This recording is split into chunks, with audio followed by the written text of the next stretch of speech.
Hello my friends, so today I'm going to show you how to remove a inner tie rod on a 2011 Volkswagen Passat. So first you gotta heat it up. If you have a rusty jam nut right there, just like mine. If not, you are set to go. Just remove the jam nut, then you're going to use your 22mm wrench to loosen that thing, just like so. Then you're gonna cool it down so you don't burn yourself, and you need a spray bottle water. Just make sure you use the cold water. Spray down, then you're gonna remove the bottom bolt for that outer tie rod.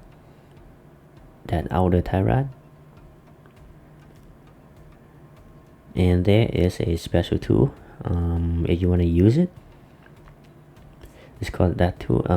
That tie rod removal tool is less hammering and it's really easy to use it. All you have to do is just put on the that steering knuckle, then you're gonna put some pressure by using your wrench and tighten it down, then it will just pop right out. It's really useful to use that kind of tool because you don't want to damage the steering knuckle on that tie rod mounting.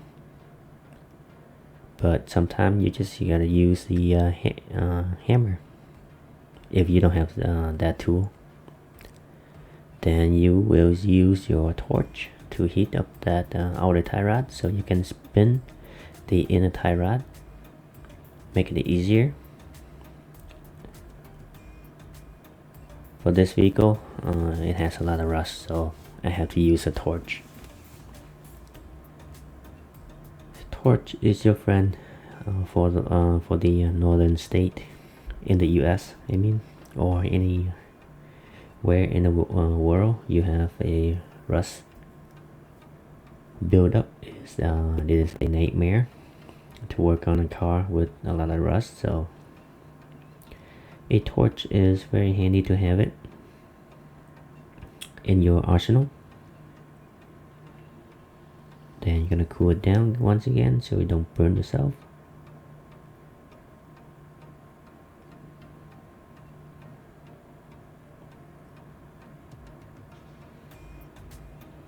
Then if you have your vice grip or some kind of channel lock, you're gonna lock the inner tie rod so it hold it up like that so you can spin your outer tie rod out. And this trick I have learned from many years ago. Just use your tape measure using centimeter.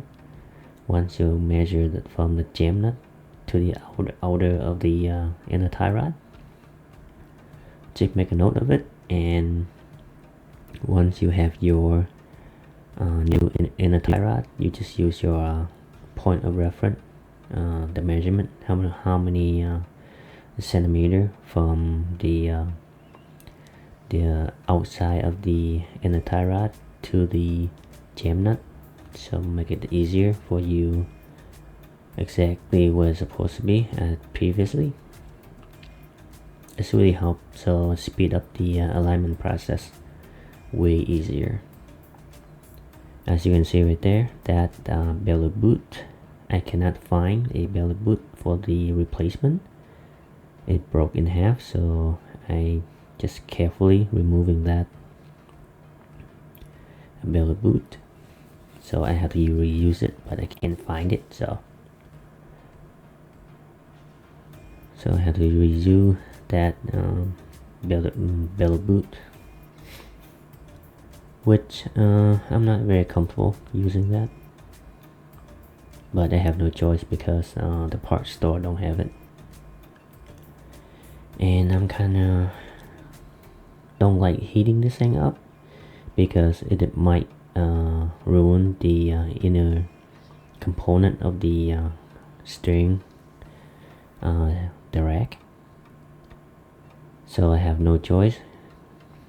I have to heat it up. So sometimes you just don't have a choice to make a good judgment. So the torch is sometimes your friend, sometimes is your enemy. So you have to use it with diligent care, so you don't heat that thing, and the heat it will transfer to the throughout the rack, so it might damage the inner seal, so the fluid start to leak. So you gotta use it very wisely. And once you heat it up, and that inner tie rod just spin right out, and make sure you have a right inner tie rod. So just compare to the old one and with the new one, so that it's gonna be the same length, so you don't have to do it twice. I have to do it twice sometimes, so because the parts store did not send the right parts.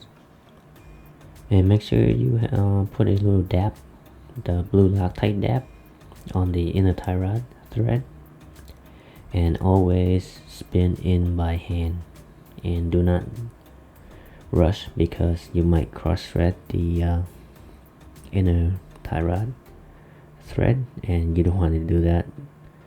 Then you're gonna looking at the replacing the whole rack, so that's gonna cost you more money and more time, and sometimes you're just working for free, which is not very good. So always spin it in by hand. Then you're gonna use your you're gonna put your old inner tie rod boot in, the belly boot. Then you're gonna put your clips on. Then you're done on that part, but look kind of weird, but it is what it is. I can't find a part for replacement, so I have to use the old one. Then you're gonna put your jam nut on.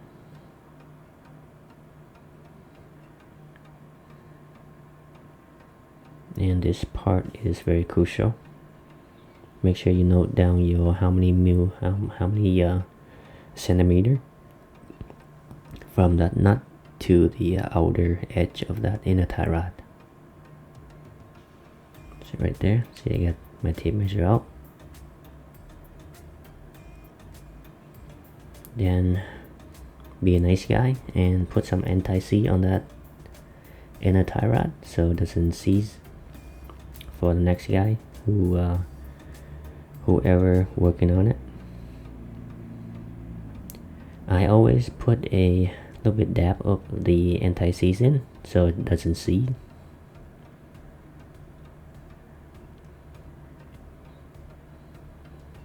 Then you're just gonna spin in by hand until stop.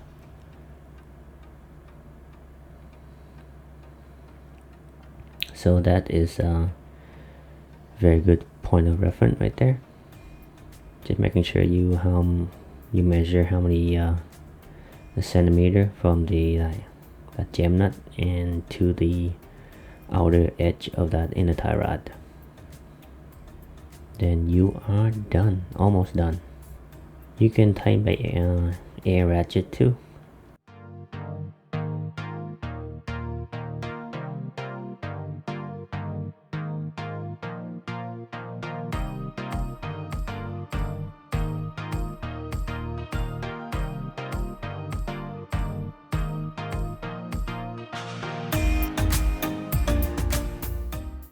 Just snug like that, and you are good. And you can watch this video next, and I will see you next time. Luke is out.